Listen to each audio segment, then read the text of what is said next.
Ang Iran nagsumbong na sa Atomic Agency. Matindi. Akala ko ba matapang tong Iran? Kala natin matapang tong Iran kasi nga sila ang nag-umpisa ng gera no, sa Israel.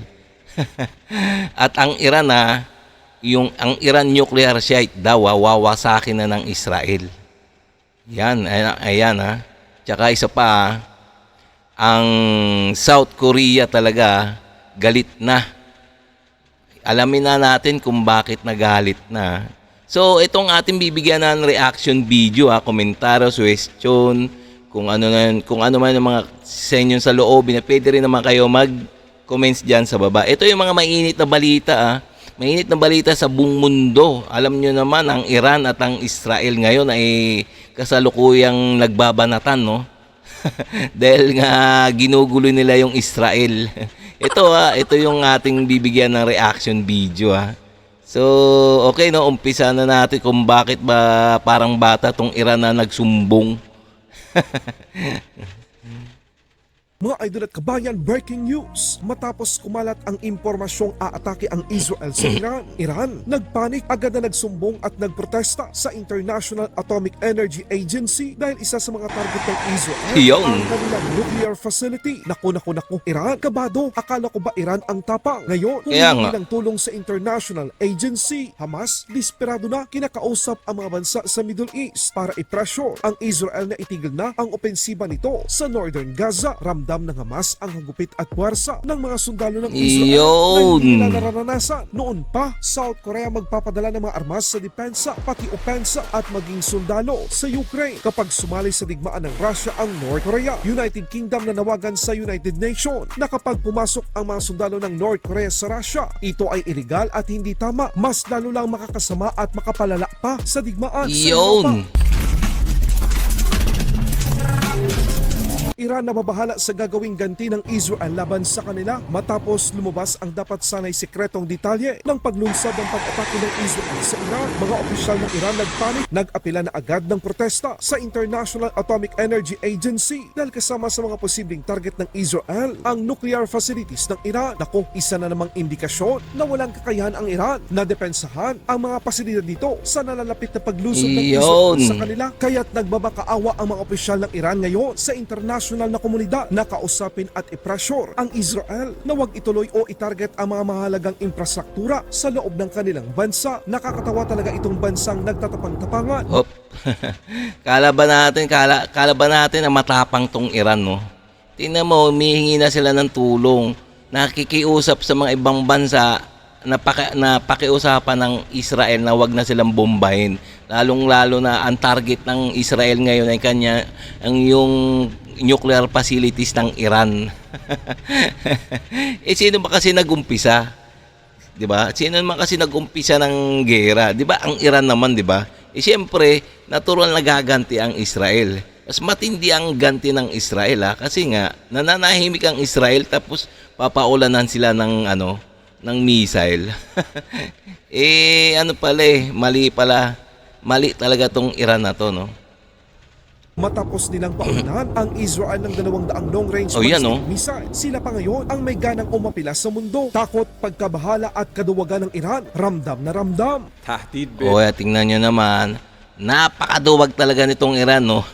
Hanggang lang sila hanggang yung pakiusap na lang, nakikiusap na sa international community yata, no? Itigil na ng Israel ang kanilang opensiba laban sa Iran, Hezbollah, Lebanon, Syria. Tingnan niyo ang daming kalaban na Israel pero hindi sumusuko. Ang sumusuko na lang yung kalaban. Matindi. تعرض به تأسیسات هسته‌ای کشور طبق اسناد و قطعنامه‌های مختلف بین المللی nakikiusap na yan. مشخصی از قطعنامه شماره 533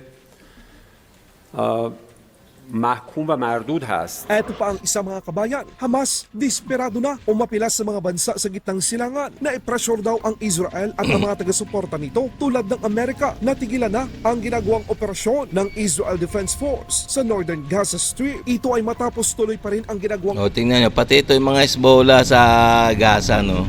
Nakikiusap na rin na hinto ng Israel ang kanilang pangbubomba sa kanila. Mga takot din pala sila, sila nga nagumpisa, no? Siyempre, tatapusin sila ng Israel. opensiba at clearing operation ng Israel sa lugar kahit wala na si Yahya Sinwar upang masigurong wala ng Hamas ang matitira sa Gaza. Ganito talaga ang estilo ng mga talunan, yung tigasin at tapang sa una at kapag wala ng ibubuga, gagawa ng kadramahan at Tama. hihingi ng tulong sa sangkatauhan. Sa ibang balita ng O mga kaya nga, ayan mga yan, yung mga kalaban ng Israel, hanggang sa umpisa lang matapang yan eh. Sa umpisa lang matapang yan, hindi nila tatapusin kasi mga duwag yan eh.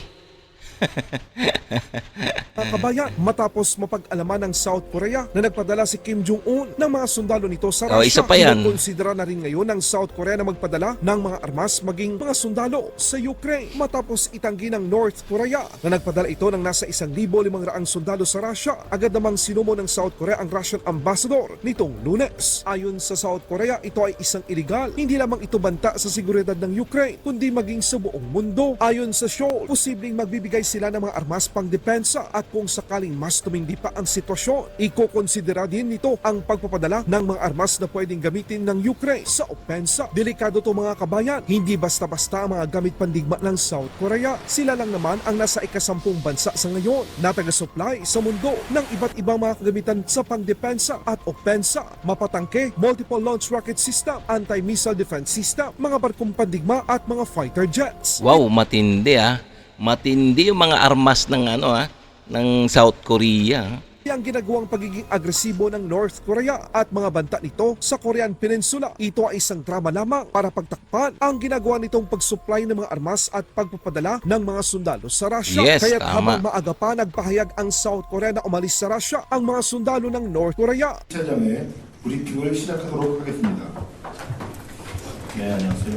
오늘은 정부는 북한군의 즉각적인 철수를 촉구하며 현재와 같은 북한과 러시아의 군사적 야합이 지속될 경우 이를 좌시하지 않고 국제사회와 함께 단호하게 대처해 나가기로 했습니다.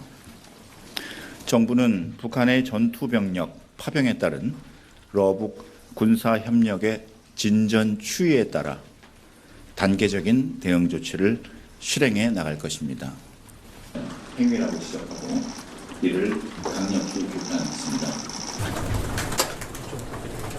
Yan, South Korea. Hindi rin nagustuhan ng United Kingdom ang mga hakbang na ito ng Russia at North Korea. Sa United Nations, nagsalita ang United Kingdom. Posibleng ito ay resulta na wala nang makukuha mga sundalo ang Russia sa kanilang bansa. Kaya nagpadala ng suporta ang North Korea. It is highly likely Oo nga naman, mag-iisip ka kung bakit Bakit ang Russia nagpatulong na kumuha ng mga sundalo sa North Korea? Ibig sabihin yan, nagkukulang na sila ng mga sundalo. Ibig sabihin maraming namamatay na sundalo ng Russia.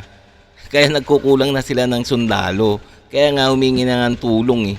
Humingi na ng tulong sa North Korea na kanilang kalyado na ng mga sundalo para madagdagan sundalo ng Russia. Pero ayaw talaga aminin ng Russia ni Putin na talagang maraming nawawalan sundalo, namamatay na sundalo sa kanilang bansa. Kaya nga siyempre common sense na lang, di ba na ang mga sundalo ng Russia ay nagkukulang na. that the DPRK has agreed to send combat troops in support of Russia's war against Ukraine. Yun. It seems that the harder Putin finds it to recruit Russians to be cannon fodder, the more willing he is to rely on DPRK in his illegal war. Yun. Already, Russia was procuring weaponry from DPRK to inflict suffering on the Ukrainian people, in violation of UN Security Council resolutions that Russia itself voted for. And now, with this recent development, we can be certain that the DPRK leadership will ask a high price from Russia in return. Iyon.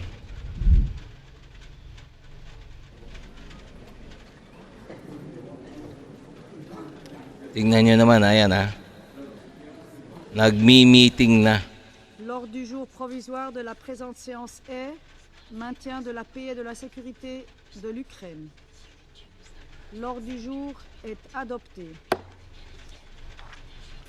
Teka. So, okay, no? Okay, mga guys, no? Dito natin na bigyan ng reaction to, no? Komentaryo. Nang Iran ay talagang naduduwag na. Naduduwag, nagsumbong na sa Atomic Agency na sinabi nila na sabihin nyo sa Israel na tigilan na ang kanilang pambobomba sa kanilang bansa. Ayun. Wala, hindi sila titigilan ng Israel niyan. Sila nag-umpisa siyempre. Mga duwag naman yan, tatapusin sila ng Israel. Kaya nga, talagang maling-mali talaga ang Iran, no? So, kung nagustuhan nyo yung mga ganitong mga reaction video, please guys kung bago pa lang sa aking channel, please like and subscribe na lang muna sa ating YouTube channel bago tayo mag-sara. Okay?